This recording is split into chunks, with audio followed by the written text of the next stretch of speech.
Well, for some people, they may say, okay, so what? What's the big deal about finding archaeological evidence that supports the Bible? What is the big deal with all of that? Why does it even matter?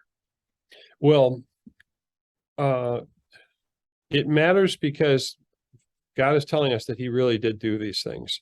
And a lot of our young people are going off to universities and they think they're going to take a class on the Old Testament.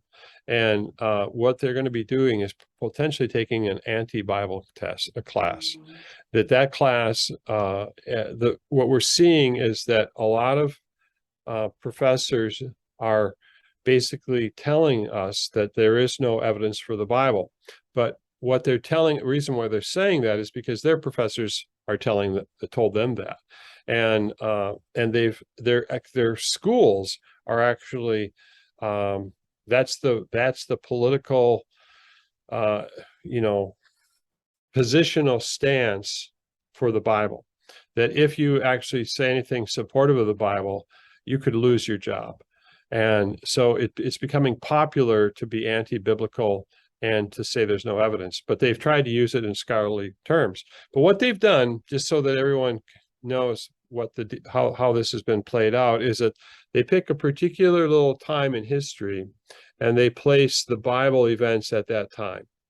And if you look at our film Patterns of Evidence, the Exodus, what we're saying is that that particular time period isn't even when the Bible places its events, by the way, but that's where everyone has placed it, and it has to do with the time of Ramesses.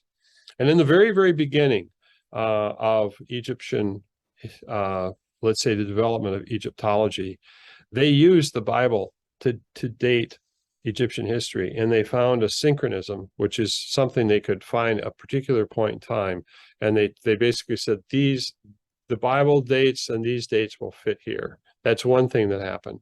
Another thing is that they basically looked at, we've heard the cities of Ramesses, that the Israelites were there. And that's in our first film, The Patterns of Evidence.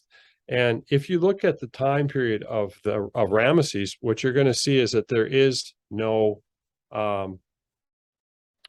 evidence for the Israelites at that time period.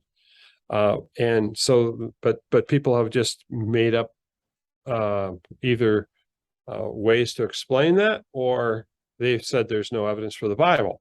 But what happened is that if you go deeper below the city of Ramesses, that's where you're going to find all the evidence. But no one's told us that before.